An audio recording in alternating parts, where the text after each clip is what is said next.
Welcome to Be The Giraffe. I'm your host and guide, Chris Jarvis. Perhaps you're wondering why Be The Giraffe. The giraffe literally evolved to be more vulnerable, but the truth is that giraffe gets to see things others can't and reach heights and reach food others won't. If you are looking for ways to stand out and reach higher in business, with money, and in life, then you are in the right place. Welcome to Be The Giraffe. Welcome to Be The Giraffe. I'm your host and guide, Chris Jarvis. This is the show where innovators share how they stood tall, broke free from the herd, and reached higher in business and in life. Today's guest is the enigmatic Peter Ashton, a former Division I and professional football player. Peter has built and invested in more than 60 ventures worldwide. After co-founding ExpandX, Peter decided to take on the financial industry. At Vera, he has created a cutting-edge platform that helps leaders and investors make smarter, faster financial decisions without the costs or conflicts of interest of traditional banks and investment firms. If you want to learn the secret game of money and learn how to master better returns with lower fees, this episode is for you. Peter Ashton, welcome to Be The Giraffe. Yeah, I appreciate it. Nice to have you here. So finance is part of my past. Yes. You're doing super cool things. We've met before and had a chance to talk about some of the really interesting things that you're doing in finance. Super technical, disruptive stuff that people want to know about the finance industry. Your background, high finance? No, not even close. Okay, good. So this is great because you're doing cool things. Yeah. People want to be impactful. They want to make money. We talked earlier about our kids and the challenges of raising kids, and these kids are all trying so hard to find the path and do the right thing, get the right internship, to get the right job, to do all these things. And you're now doing something super cool, but you didn't start there. Like, no. Where did this journey start? Because you ended up somewhere really cool, but people need to hear that this story, the road can be very windy. It's very windy, very ups and downs. But you know, I really started in sports. Like my whole life is just being an athlete. I wanted to be a professional athlete from the time I was little, and then tried as many sports as I could. I was a 4-sport athlete in high school, and then went off, played at Oregon State, Division I football. I was a quarterback, and then I moved positions. So that was like the first move. I've moved a lot. And then I spent 2 years there, 1 year at North Texas, which gives me 2 teams to root for the year. So if one's not doing good and one's doing good, I can kind of go back and forth. Flexibility on Saturday. Yeah. Yep. And then, a lot of it was around, like, I wasn't really good in school. So when I transferred from Oregon State to North Texas, a lot of my credits didn't move. And so we didn't have the transfer portal when we played. And so you'd lose a year of eligibility. So I lost like 2 years over the course. So, most people have 4 or 5 years to play. I only did it for 3. And then I was like, I need to go train for the NFL. I was good enough. And so decided to go do that. And I did that for 2 years, trying to make it in the NFL. I played arena football up in Philadelphia, which was it's a completely different game. So that was fun. And then after that, my career was done. I didn't really know what to do. So I came back, and the only thing, I spent all my life in a gym and training. And so I was like, I guess I could be a personal trainer. So I came back, coached high school football for 3 years, and then became a personal trainer. And I was really I just did that. How hard was that? So you put, people who read some of the book, they know my dad played professional baseball, and everybody would get excited about the fact that he played professional baseball. And I can remember toward the end of his life, I was talking about something, and he said, everybody celebrates the fact that I made it, but I got hurt, and I wanted to be in the Hall of Fame, and I was good enough, but my dream was taken away. So I saw firsthand how hard that was for somebody who put so much into something, beat the odds, because so many of us wanted to be athletes or were athletes. Like, how hard is that to put all that time in, and then all of a sudden it's like you get to a level and it's, okay, this is the end of the road. Well, I played more in high school than I did from college and in the pros. So like, it's not what people think. It's completely the opposite. They only see a small fraction of people playing on TV, and that's just not the reality.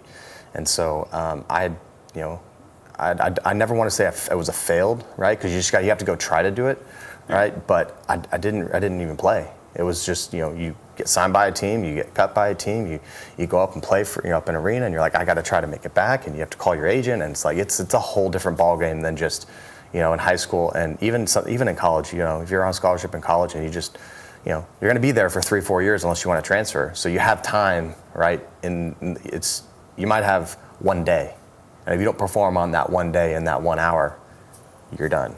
And so it wasn't what I thought, and it was very hard because you spend your whole life doing it, and it's like it didn't even happen, right? And so you could. It sounds good when you when you do the intro. It sounds great, right? But in the reality, when you really dive into it, it's like it's not that great. Well, the reality of most, I've had the chance of working with some people at the NBA and at the NFL and at MLB, and the truth is, even the ones who do make it, the vast majority of the ones who do make it, of the 1,500 or however many people are money-making professional athletes in a given sport, then even the majority of them have short careers. Average careers can range from like 3 to 6 years, depending on the sport, the ones who make it. And then of even those who do make it for a long time, you hear stories of guys with hundreds of millions of dollars of earnings still end up broke. So like this dream parents have about making these kids athletes, it's the fairy tale isn't really a fairy tale. It's so unusual that people actually make it. It's like 0.001 for college, and I think it's like 0.0001 or 001 for the pros. It's so small. It's the fact that I was even remotely even close in that vicinity without barely playing in college is like almost a miracle. I had a really good agent, right? So. So find good people, work with good people who will promote you. We'll get to that lesson for sure. All right, so the story, not everybody who's watching this obviously had a chance to play professional sports, but there's people who had dreams that didn't work. Like they had a dream, they thought they were going to be something, doctor, lawyer, whatever it was, engineer. There was something they wanted. They wanted to attend a certain school and didn't get into their dream school. They wanted to, or they wanted to go get into a major, didn't get it. They wanted to get the internship or get the job at the company of their dreams. I've got a 20-year-old in college, like looking for internships, wondering why she's not getting them because she's that competitive athlete type, And so it was like, why can't I get it? It's like, well, you can only get one job. Like you can apply for 20 internships. You can't do them all. But kids get so caught up. People get so caught up in that chasing the thing, but it doesn't work. And so I think your lesson's so interesting because you pivoted a couple of times. So you stay with sports because you know it. You go teach and coach and get involved in just, I'll help other kids. That's basically it. I'll just go help. I'll take the knowledge I have and train other kids because that's the only thing I was quote unquote an expert at. Because I did that for over a decade. And then I was like, man, there's not much money. I was gonna go coach in college. You have to make a decision, right? Of like, you can't just do that, or you can, but that's the life you're gonna have. And so I've always wanted, to innovate and strive and be the best I could. So I was like, do I go coach in college? I wanted to go be a scout. I was really good at identifying talent, and but then I met a scout, and he's like, yeah, you're traveling for 350 days a year. And my wife was like, no, you're not doing that. I was like, even for me, I was like, there's no way I'm going to do that. Like, I enjoy family, and it's a big part of my life, and so I was like, no. So I had to pivot. So I was like, I'm just going to go into training, and just build up a client base, and that's what I did for about 3 years. You mean physical training? Physical training. So if you want to look good, right? If you want to, eat healthy. If you want to, I was just a personal trainer, right? So it's like nothing special. It's just doing whatever I did, and for the last 10 years, and applying it and building a career out of that. So you took what you did because you've been an athlete. Now you've accomplished something. So people who are trying to get fit, like you probably were very fit and looked the part, and so the trainer, nobody's hiring the trainer who's 100 pounds overweight. And so you looked the part, you took it, people want to look like I do, so I know something about it, so I'll just go in the gym. I like being in the gym, I'm familiar with the gym, and you made that go. It was the comfort level, right? It's, comfort, it's why I wear a hat every day. I'm used to wearing a helmet, and I have tape on my wrists, and so it's like, it's the being comfort in. So from that standpoint, it's like, I could sit in a gym and it'd be at home, like it didn't feel weird and then I know a lot of people that was a fear, so I was able to help them, like, hey, this is the place you want to be, just motivate. All you're doing is just motivating people, right? You said something about you want to be a scout, which to me the scout means you have this great sense of observation, you see things. So when you weren't just the trainer going in the gym and making people work through their kettlebells and everything else, like you took this to another level. We I would look at, their biomechanics and like how each individual person would move, because one person can't do a bench press, right? So you have to alter that movement that fits that person's movement, right? So you can't just say, hey, do this, and just check. That's what everybody does, right? You had to really, it kind of stemmed from really my dad had 20-something back operations. So it's hard. Everybody came in with back pain. So it's like, everybody. There was not a single person that came in without back pain. So it's like, okay, you need to work around that. So I just really dove into the how each individual person reacts, their body, how much pain do they have, where is the pain, and then build movements and exercises off of that. You went a step further too, because you realize it's not just about the gym. You also you provided another service. Yeah. That's probably the I had my family. I roped in my family for this one. So everybody wanted better meals, and so I was like, me being the entrepreneur that I am, I was like, I'll cook them for you. So you can kind of guess. I had about 100-something clients, and I was doing 3 meals a day, five days a week. And so at first it was just cooking in my house, and then I would pack them up and I would deliver it to all the clients' houses on Sunday. So when I was training 4 to 9 p.m. every day, right, 5 in the morning, and then Fridays I'd cut short, go buy all the food at Costco, right, and then or Saturday I would train. I'd be done at like 3 p.m. on Saturday, go buy all the food, store it, and then Sunday morning at like 3, 4 in the morning I would get up and cook like 2,000 meals. So doing whatever it took. Just doing whatever it took for the clients to get a good result. Yeah, and okay. So I did that for like 5 months, and then I did the math wrong, and I broke even. I didn't make any money. So I priced it. So, and I was sitting there, and this is my dad, he's like, I'm 55 years old. I have a great job. Why am I cooking meals on? And so they all left on Sunday. They just left. And I'm like, so I shut it down after like 6 months. It was not worth it. So we are this. If you feel like you are working for nothing and you want to get to the next level, come back after the break, and Peter's going to tell you how he learned that money for nothing, and we will find, and food for free. We will find a whole new path. Yeah. Come back after the break.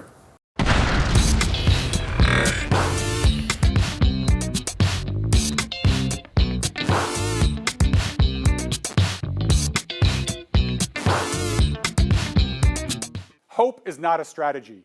If you're ready to engineer your wealth differently, apply to have a complimentary financial diagnostic done on your business. Let's discover what's currently missing, and more importantly, what's possible. Once you're making millions of dollars or you're worth tens of millions of dollars, you have outgrown conventional thinking. So stop buying off the rack and get something custom made for you that's going to help your family meet all of their goals.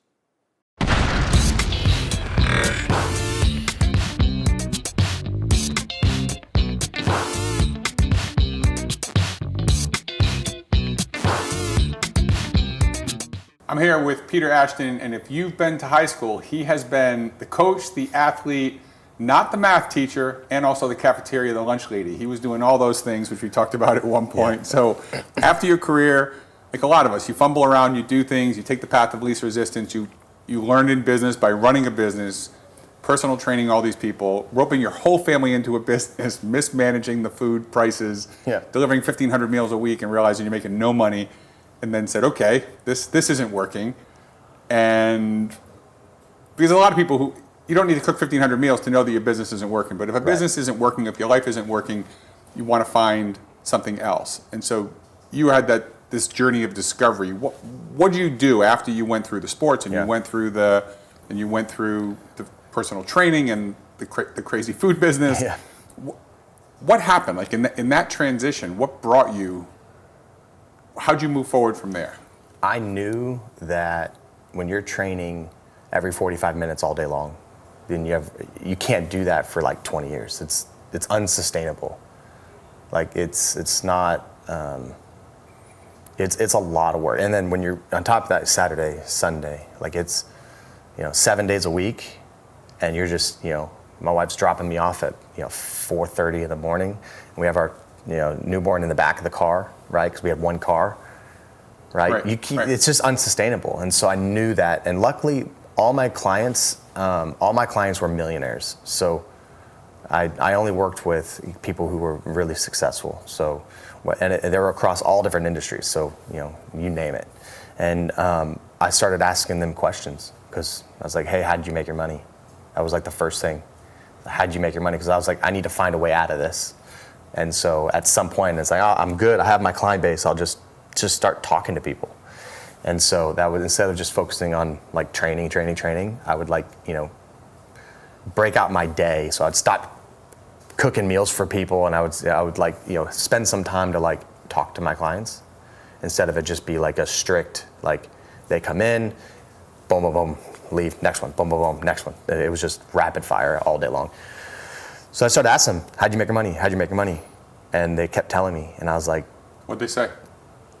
it depends on the industry. Some of them were, it took me 20 years. A lot of it was like, it took me a long time. Some of them were, I knew this guy, so I got in business with him. Or I had a really good mentor. So the mentor of like, was probably a common denominator. They always had somebody over them that pulled them up, if that makes sense. Yeah. Right?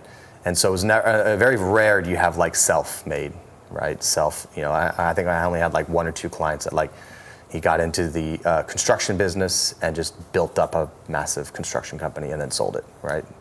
That's rare. That's not like what everybody's like, hey, I worked for a company. So they go into the traditional world, right? And then they work their way up and then they start something, right? And so that was how everybody went. I worked for a law firm. I went up, started my own law firm, right? I'm an investment banker. I worked for Goldman, worked my way up. I worked in a bank, worked my way up. Everybody was the same. They would always go work for somebody, build up, and then leave. And I'm sitting here like, I can't do that. Right. Like, I would have to go get these certifications, and it's like, I'm making more training than I would at like an entry level. So it's like, there was no room for me to do anything. And so I was like, oh, you need to meet this guy. So I started connecting my clients together. I was like, well, I'll help you out. And I was just, I'll help you out. Right? Because I was like, oh, if I can't do anything, I can't help you other than just in the gym. So you need to know this guy. So I was like, I know a lot of people. And that's really how it all started was, connected one guy to here. He invested in the company, came back and was like, dude, thank you. I was like, you mean people make money from doing that? I was like, oh, and that was like my first really entry. And then after 2019, I left the training world and got into real estate. And well, before we get to that, yeah. So much to unpack there, and that's, I try to meditate every day, and sometimes it's guided, sometimes it's unguided, but one of the guided meditations recently was, the Sanskrit mantra was Sat Chit Ananda, which translates into existence, which we all exist. Then in the last one, Ananda is bliss. The middle one is consciousness. And so the key to get from existence to bliss is consciousness and getting aware of who you are, where you are, what you're doing. And I think there was such a really powerful thing in you learning early. The lesson that we often have to teach 50-year-old, 60-year-old executives is that time is worth more than money. Yes. They know it, but they keep putting themselves in. You learned that early. That was a bit of a gift in the failed grind of the food business and the fitness. But the thing that you did that most people don't do, which again is such an important thing, is talk to your clients. Yeah. Like you ask them what they did. Just the fact that people spend so much time trying to build their Facebook or their LinkedIn profile, and it's like, oh, I got to 1,000, I got to 2,000, I got to 3,000. Have you talked to any of them? Like you learn so much by talking to these people, and in most of those cases, what's the Abe Lincoln line of I've learned something from every man I've met. I can honestly say I've learned how not to act or what not to say from a lot of them, but at least I learned something. And so this whole, you were asking questions and not just chasing what someone who had the nice car or the nice house or the nice watch or whatever it was, you're like, yeah, but that's not for me, or oh, that's too much of a path. But you did that consciousness thing of asking those questions. Like, where did you learn that? Like that idea, is that just from the observation? No, it's from sports. If you don't know something, you ask, right? And if that's how they teach you. You have to ask a lot of questions. If you don't know the direction of where you're going to run, what play, you have to ask, right? So same thing with like if you fail, next play. You can't take that interception you just threw into the next play. And so it is a blessing, but also a curse because it looks on the outside like you have no emotion and you don't care, but it's like it's next play and you have to speed. So it's like, I'll just ask all my clients, like, hey, what did you do? How'd you make your money? Because they would show up in these ridiculous cars and they would show me pictures of like all the places where I'm thinking to myself, that costs a lot of money. It costs a lot of money. Right. Obviously, you have to make a lot of money in order to do Spend that. a lot of money. Yeah, exactly. At least you're supposed to. Yeah. So I was like, I just started asking. So it's really just from sports. So that was a blessing of, if you don't know, ask, right? Everybody. And I had some guy who was like, he would walk in and be like, don't talk to me today. Like some clients would be like, I don't want to talk today. I just want to work out. So it's like, it's not for everybody, but for the most part, if you don't know, ask. Worst they can say is no. I mean, it's so good. When I was like my COO of the whole Be The Giraffe world, Shannon, who booked you for this, like she and I met at the Jack Canfield thing, and with the guy who wrote Chicken Soup for the Soul, and he tells people you have to become an asshole. Yeah. Like if you want things, you have to ask, and there's something people are so afraid of asking something and having that cringe or the embarrassment or the or getting a bad answer. But if you don't ask, you don't get. Correct. And people generally want to help people. Like there is something about the curiosity of, like for those of you watching it, if you've got someone you met or someone in your life who's doing something that you want to do, ask. Like that's such a cool. I never at that age, because you were in your 20s at the time, I would not have just walked up to somebody and said, I would have assumed I was supposed to know. Yeah, it's not for everybody, Right. But what was good is I had some guy who was the CEO of a 2,000 person company, and like he was a client of mine. I'm the only person in his life that would tell him what to do for an hour. Right. So I learned how to communicate with people that were super wealthy and like of status or whatever you want to call it, and they can't say me this is my place. You're coming to see me. I'm not coming to see you, right? So you do what I'm in this environment. I'm your coach. You're the boss. Yeah, I'm the boss. So at that point, like doing it over and over and over again, it just I don't care what people think about me because they don't know me. So. It's kind of that old thing of like, I don't know what you're going through, right? Or I don't know who you know, right? That's right. But I need to know that person, right? That's something that I've learned. But it seems like something something you did. I've now seen you do this twice, which I think is going to be great in the next segment. When you were doing the physical training, you realized that workout is part of the body transformation, but food is a huge part. So you pivoted to, I'm not just going to tell you what to do. If I don't help you manage what you eat, you're not going to become fit, right? If you eat crap, if you're not eating enough protein, you're not going to be able to build muscle. If you're eating too much of the other stuff, you're not going to lose weight. Like you figured that out. Then when you're working with these wealthy people, and you ask them what they did, you also made the connection, which is a huge part of this whole show, and everything else is about connections. But you asked people what they did, and then you were able to put together, oh, this person needs to meet that person. Yeah. And so you gave value first, which is another thing, to get into rooms. If you provide value and help people, the Zig Ziglar quote, you can have everything you want in life if you give everybody else what they want. And so you brought people together with no expectation. You didn't do that for a percentage of...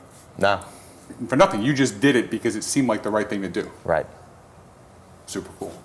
Right? So that's... So then what happens with that? So that's like... We're gonna get into how you use that in your business now, but what was the moment when all of a sudden it was different for you? Someone made money from an introduction. Like, what was that moment that sparked opened something else up to you in your mind? Yeah, it was being burnt out training. So like having somebody, press, it felt like I was being pressed from behind to go, like I need to figure it out, right? But also being patient to know which direction to go. And so I had a really wealthy client. He had a business that he wanted to start.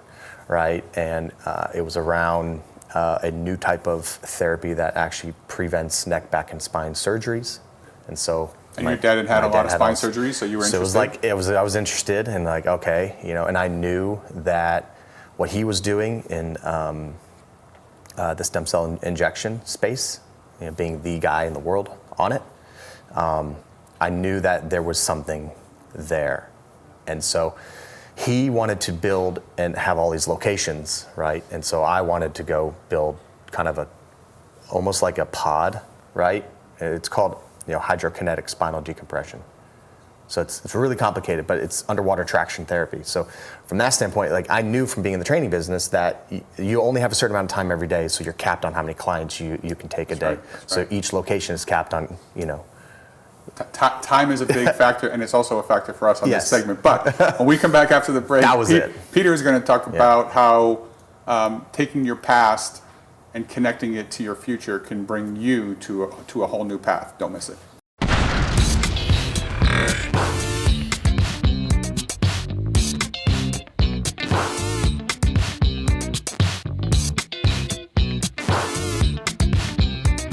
Let me ask you, how much of your hard-earned income is getting gobbled up by taxes? 30%? 40%? Maybe more than 50? You're out here crushing it only to hand over a big fat check to Uncle Sam every year. And here's the kicker, you're probably overpaying, big time. But it's not your fault. You've got smart accountants, savvy financial advisors, maybe an attorney or a wealth strategist. They're doing all the usual stuff, right? Home office deductions, Augusta rule, opportunity zones, solar credits, blah, blah, blah. But here's the problem. They're playing defense, not offense. They're focused on the easy wins, the surface level stuff. Meanwhile, you're leaking cash through holes they didn't even know exist. That's where I come in. And I'm not talking about some overhyped, complicated tax schemes you've heard about. This doesn't require you moving to Puerto Rico or someplace else. I'm not pitching infinite banking or some investment in solar credits that might tie up your money for a decade. Now, I'm using simple, powerful structural strategies that legally slash your tax bill by 30% or more every year. How? By helping you set up a smart company, an infrastructure that immediately and drastically helps you reduce what you owe through a proven system. No hassle, no chaos, no firing your accountant, no firing your attorneys, no restructuring your life. These are the strategies the top 0.1% already know. The ones they use to keep more of their money, to build more wealth, and to pay for whatever they want. A business for their kids, college for their kids, a new acquisition, pay down debt, real estate, all of it. The money you're unnecessarily losing to taxes right now, it could be that down payment on real estate, on a business, on anything that will help you build your family's financial legacy. It could be the gas that supercharges your existing business and gets you over the hump to that next level. And if you're thinking, this sounds way too good to be true, let me make it even better. I'm willing to bet on myself with what I call the crazy guarantee. If I can't reduce your taxes by at least 20%, I'll pay you $20,000. So here's the real question. Do you want to keep shelling out big bucks, watching hundreds of thousands of dollars vanish, knowing that money could have been fueling your family's future? Or are you ready to take one smart, simple step and start keeping more of what you earn? If you're ready to play offense and start stacking wealth like the elite, click the button below. Book a call. We'll chat. I'll show you where you're bleeding money and exactly how to stop it without stress, without risk, and without overcomplicating your life. It's time to stop playing defense. It's time to win. You can keep doing what you've been doing and keep losing big to taxes, or you can do something smarter and finally start building wealth like the 0.1%. It's something we call the billionaire blueprint. The secrets they know are now within your reach. Click the button, let's talk. This only takes 2 hours of your time. Save big or walk away with 20 grand. Either way, you win.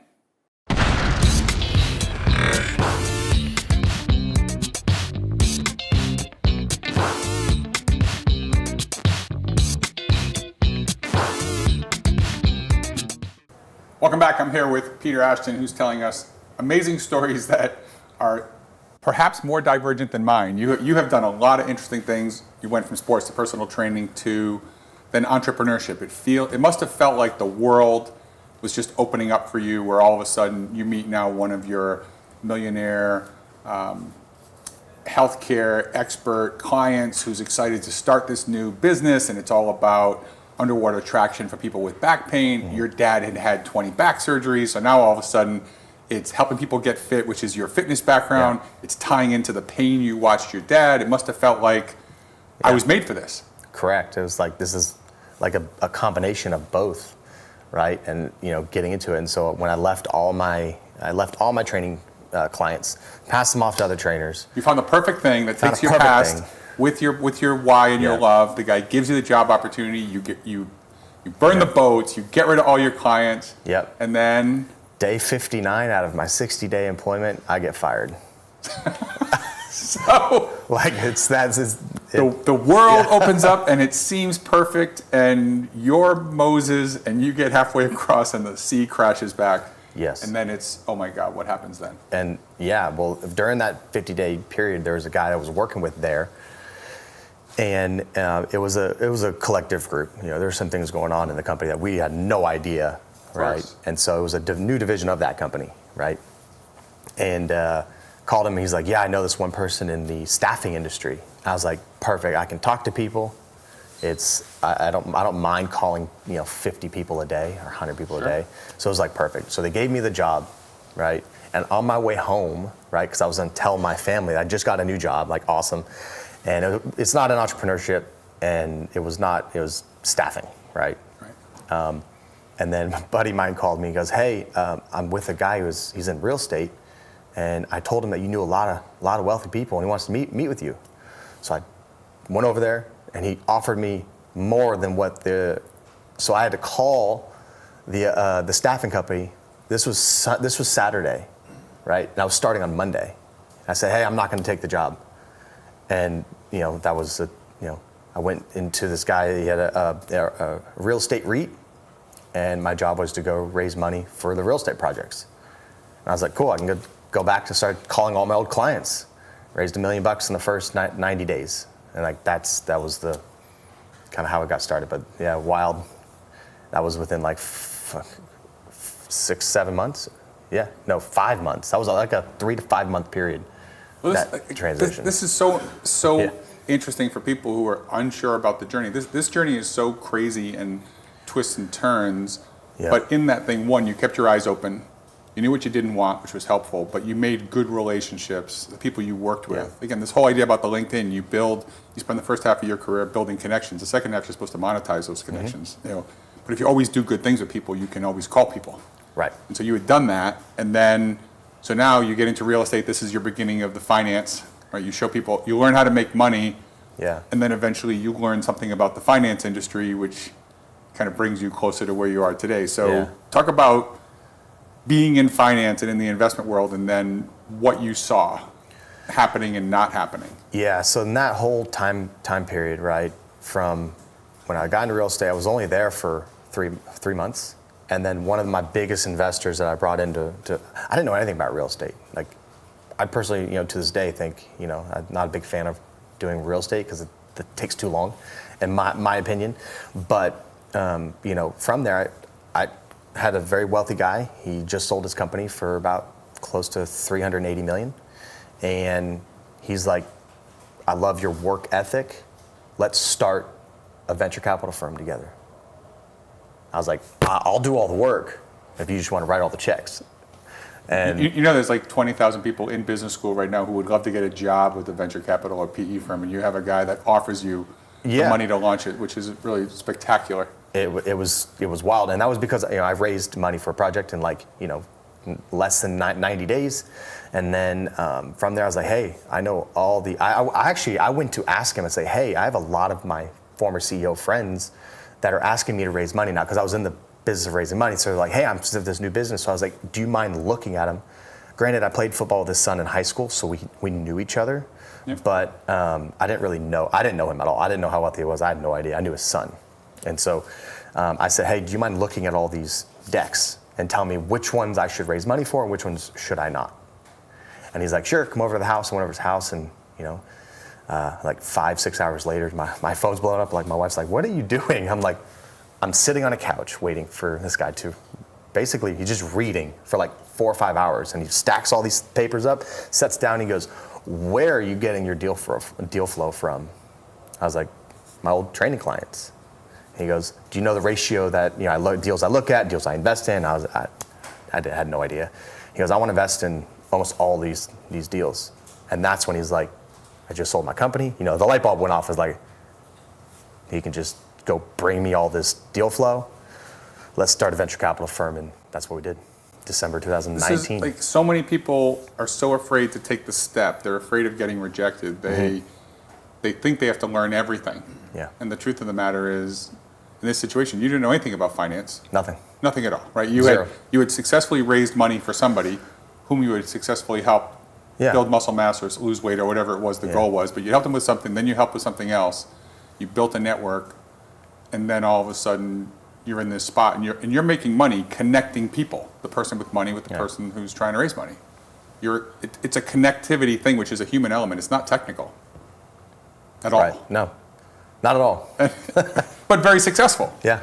So that's such a valuable thing for the people to realize, is that there's a human capital, who you know, the stories you've been through. Some people tell stories of things that they've been through, and that inspires people. So they tell their stories, and it helps other people. In other cases, it's just connecting people, and that comes from asking people what they're doing, what they need, what they want. Yeah. And not being afraid to ask. And then if you don't provide it, not shutting off the door, but going to find people who have the thing that person needs. Everybody thinks that their connections are like this, I'm going to take those connections and put it in a safe and lock it until I need it. The reality is like they're not even your connections. It's just somebody you know. So, you're being protective of your relationship, but the reality is it's not you just know somebody. Like, you don't own that person, right? So make the connection, right? And just keep doing it over and over again. And then when you need something, right, you can call that person, he'll call this person, he'll call this person, because you made that chain of connections. And so, like, even today, like, some of my team, they're like, dude, you did that in like 8 seconds, like 14, 20, 30 like minutes a day, 2 days. I'm like, I just called this guy that I knew he knew this guy. It's benefiting my businesses now. Right. From just make the connection. That's how I always tell people. Right. So. Which is so fascinating, because in my prior, I still do it a little bit, but in my finance career, that was part of it, because financial services, I think, is probably a good transition to what I know you're doing now. Is in financial services, everybody has access to the same products at the same prices. Now it's not. Most of what's out there is the same stocks, the same insurance products, the same legal tools. It's all the same stuff. Yeah. And so it's a race to zero. What I mean by that is that who can do it the fastest, the cheapest, whatever it is. But the products are exactly the same. So people would ask, how do you guys get so much capital from your doctor clients? How do you sell so much insurance? How do you generate so much business for law firms? Like, how do you do so much more than everybody else? And it wasn't because we were still selling and promoting the exact same things. We just did other things. Right. Or we'd ask the people when we're working with doctors. We'd know healthcare attorneys. We'd know people they need to know, so they knew if they called us. They basically gave us their commodity stuff because they knew they'd get everything else. So very interesting that our models were, if you're in a commodity business, you have to win on service. Right. Right? Or price, but then you don't make any money. So such an interesting thing. So you've built this, again, crazy financial success in the financial services world with literally no formal training. None. Which is great, which I love. I have to. I'm reading so much about the markets, and we'll be sitting down on the couch watching football, and like my wife looks like, "What are you doing?" I'm like, "I'm reading." And it's like foreign to her, like, "You're reading?" Right. It's so great. I love it. I'm just reading these things because I have to like self-learn. I don't have anybody teaching me this industry, right? And we kind of took two industries and meshed them into one, from the aerospace and finance, but two wild spaces that I got to learn both sides, right? Yeah, so tell us about your company now. So we've got a couple minutes in this segment, and then we have the next one. So you're doing all this fundraising, you're doing all this venture capital, and you're learning something about investors, and you're learning something about companies. Yep. And then what was the big observation that brought you to what you're doing now? So we'll talk about, let's use the last little bit we have here to talk about the transition there and what you observed and what happened. And then let's spend the last segment going through what you guys are doing, because it's so cool, and I think people are going to want to hear that story. Yeah. So in our venture firm, we only invested in disruptive technologies. So there's really a couple keys that when we would look at things, right? It was there's a difference from disruption and innovation. Okay, define that. Okay, people lose money on innovation. You never lose money on disruption, right? Innovation is just the evolution of tech. It comes and goes. Something new. It just always comes around. So when you invest in something, that's why in venture you have to exit in like a certain amount of time, because then something else is going to come behind it and replace it. Disruption, you have all the time in the world. Nothing's going to come replace that. So give an example. An example would be there's a company in Fort Worth that my business partner invested in called Linear Labs. Electric motors. This was like 2020, 21, 22. This is like the electric race, right? Their model was higher torque, right, and longer battery life. Okay. right? And so when we invested in the early seed round, right? Well, obviously a lot of these companies were coming around, but their model was not with cars, but with air conditioning units, so Carrier. So like when you look at like people are like, oh, electric motors going into cars. There are a lot of other things in the industry. Carrier is like one of the largest, and so they've raised $60-70 million since. Company just skyrocketed over a couple $100 million in valuation. Like so, we were in the $6 million seed round.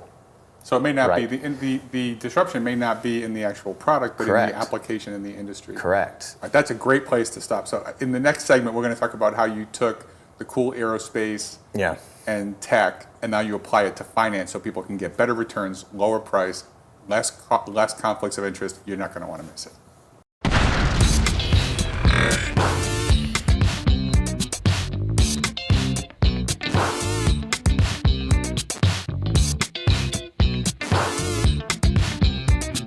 Ever feel like you're meant for something bigger in life? I'm Chris Jarvis, and on Be The Giraffe, we ditch the herd, stick our necks out, and find a better path in life, in business, and with money. It's time to disrupt the ordinary and build an extraordinary life. Laugh, learn, leap. Join me Friday, 7 p.m. on Now Media TV.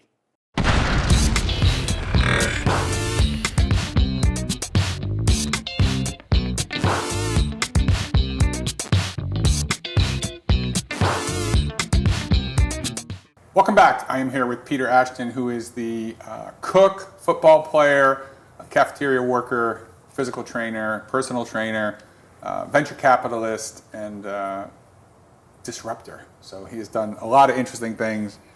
You have to go. It's such a crazy group of things. You have to go back and watch the last 3 segments. But financial services, you have taken.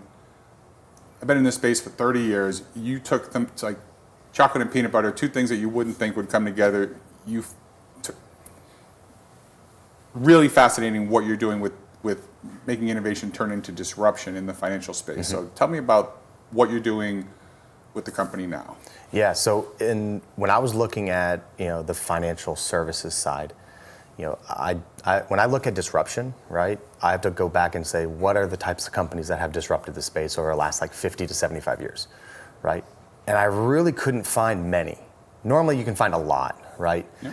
And with the race of AI, a lot of these firms are trying to use AI to make money in the markets, but they don't trust it, right? Because AI is really good about taking a lot of data, right, and giving you a fast answer, right? Yeah. It's a difference of like, hey, I'm gonna make an investment, give me $1 million, and then I'm gonna use that $1 million to determine where to place it. You're gonna be like, tell me where to place it, and then I'll give you the $1 million. Right? Right. So that's what AI is really good about that, right? But when you're looking at where to place your money, you need to use math. So mathematics is like, you can't change math. Math is what math is. And so it's not as, sexy as you saying AI, right? But when I wanted to look at the financial services side, I was like, well, I started a hedge fund, which did not go well. We lost money. Like, barely raised $1 million. Like it was challenging. 2 years. Like it was not fun. But the underlying tech was there, right? And so I just had to figure out how to connect the two. So when we took aerospace mathematics, right, and applied it to artificial intelligence, algorithmic trading systems. So it's a lot. It's complicated. But I wanted to basically take a phone, click start, and it makes money in the market. I didn't care how it worked, right? Trying to be as simplistic as possible because, from 2008, 2009 to today, there's been 30,000 new investment shops that have popped up. Right. Okay. Everybody has the AI trading guru who has figured all of this out. Everybody's a money manager, wealth manager, all that kind of stuff. So, the likelihood of me breaking out with all those people is like slim to none. Yep. Right. So we have to have something that not really applies to those type of people, right? But they can use it, but applies to the general population. So that was like the idea of like, whoa, everybody's fighting for the same dollars. Accredited investors, qualified clients, hedge funds, big fund, like they're just venture capital. Yep. all traditional things that if you have $1 million to invest or Yeah, 10 million, correct. you can get access to really good stuff. What if you had $100, $500, Right. 1,000, 10,000? There's really no tool that allows for you to really trust it and to continue to build wealth off of that. And what we're trying to do is taking the institutional level products, right, and allowing, kind of bridging that gap to the general population that says, you know what, I don't have time to go understand how the markets work because it changes so rapidly. So I don't have time to go sit and read and like determine where to place my money, but I want to know where the market's going, right? So that's where that prediction, that fascinates people of like where things are going to go, right? And that's like a big part of our business now is predicting markets and future trends and then applying, very consistent and sophisticated computer systems that executes trades for you, right? We don't care how much money you make, which is the complete opposite what financial services firms do. They're like, we care about how much money you make because we want to participate in that. That's right. Right? And in order for you to get your money out, we're going to charge you fees. So you're in this, like, I'm being feed to death, right? And so investors are like, oh, you've heard it, my money's locked up. That's right. I heard it so many times. I'm like, it's your money. I don't understand that. So, testing it and trying it, we've had a lot of investors. We've failed so many times. We've lost tons of money, right? Not only my money, but investors' money. Like it's a tough thing to try to figure out. But right now, we feel like we are about 5 years ahead of everybody when it comes to market predictions, right? And executing trades and doing it at the kind of a granular level, downward. Anybody, right? Any one of my family members can understand what it is we're doing. So what I think is important for people to understand about this is people think AI is a new thing, but in financial services, there have been algorithmic trading bots, for lack of a better word, for 25 years. That part's not new. At the highest end, it's always been that way, and we used to call them hedge funds, and then we got into other names. But quants. But the point was, you made the point about fees, that in a mutual fund or something else, people charge a percentage of assets. Yeah. In some of these more advanced hedge funds, it's usually 2 and 20 or 3 and 30, which means it's a 2% management fee and 20% of the gain, or a 3% management fee and 30% of the gain. So we'll do all this heavy lifting and take an enormous chunk of the upside. And you can only take a percentage of the upside with accredited investors, people who have, without getting into the rules, $1 million or more to invest, we'll just say. Right. So that's not the number, but that's an easy one to give people an idea. And so what you're talking about is democratizing the technology that's been running the financial services markets and investment markets for decades. Yes.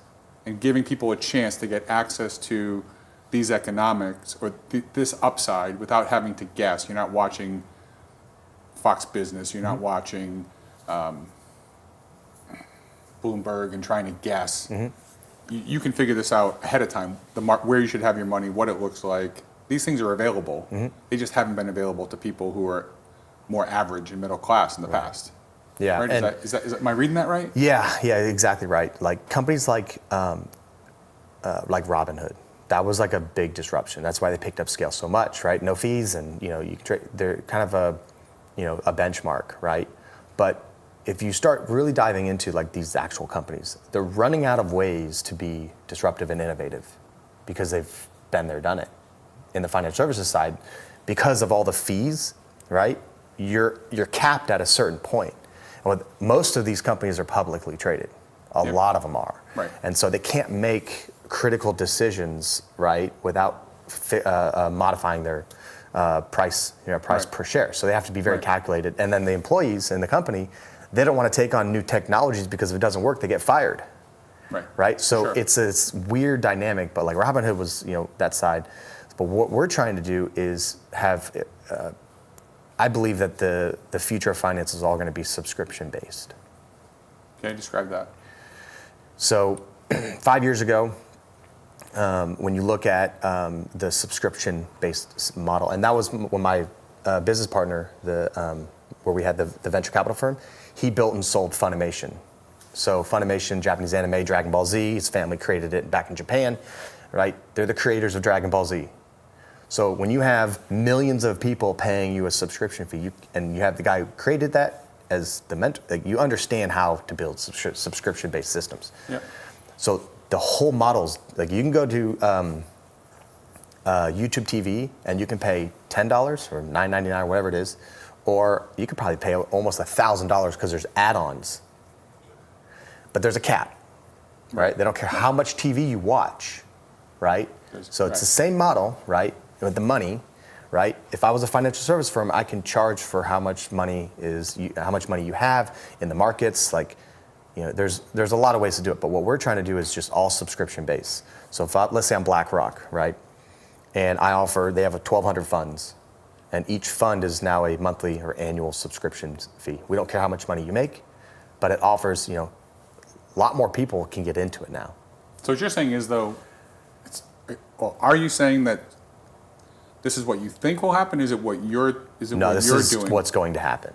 Okay, so the idea is that people will pay a flat fee, not a percentage of Correct. assets, because if I give you the advice to invest in whatever fund it is, whether you put in 100,000 or 100 million, Yep. the fact that I gave you the advice shouldn't cost a different amount. Well, at that time, I'm not the one executing and placing that money. Computer systems are. So I'm just your relationship manager. Right. So I'm employed by the company to manage their relationship, but computer systems are actually executing and entering in the markets. Right. What you're saying is the movement will be toward you'll get a fee and then you'll get all the advice, and whether you use it a little or you use it a lot, that's where it'll go. Yes, okay. correct. So how are you taking advantage of that? So what we're doing is we're saying, okay, we have pre-built algorithms that operate in certain markets, right? And from a user standpoint, I can have, based off a risk profile, do I want to be a little bit risky, or that's all based on margin, or do I want to be super conservative, right, where I can't lose $100 type of thing. Our pre-built models, right, apply in certain markets, and the customer can pick and choose what they want, and it's based off how much money they're starting with. So if you're trading $100, we can't charge you $100 a month. That's right. You're not going to make any money. So it's proportionate and it's capped. So let's say you're trading $1 million, you're only paying $2,500 a month, and you're getting everything that you would get at Morgan Stanley, JP Morgan. That's wild. It's all subscription based across every market. We don't care how much money you make. We care about having a lot of users because you're building, obviously, enterprise value of the company. And so we're way ahead of everyone. We have about 100 algorithms that we're optimizing and working with in different markets. Wow. And we use our predictive charting tools, right, which gets back to the aerospace side. This was built in the early 50s, right? Even earlier than that, I can get into very technical terms. There's a lot in the technical side. It's super disruptive. If you want to get access to great investment advice at a lower cost and a fixed fee, how do people find you? So right now, our website and LinkedIn. We're wrapping up a capital raise right now for the company to kind of get more staff and people to really build. But we're already there. We're signing huge partnerships right now, but really just LinkedIn and our website. And we want to make it as simple as you download our app, you click what you want to trade, your risk profile, and you start. Super cool. That's simple. Peter, I love it. Your product now is so simple and so fantastic. Simple in what it does, not simple in how it does it. But your path was so crazy. So I thank you for sharing all of that. It was wildly interesting and enlightening. I think there's a lot of people who are going to find great joy in taking those nuggets. So make sure you rewatch this, share it with your friends, for anybody who wants to make more money with less conflict of interest and lower fees, so you can elevate your perspective and see a better path and ultimately become the giraffe. We'll see you next week.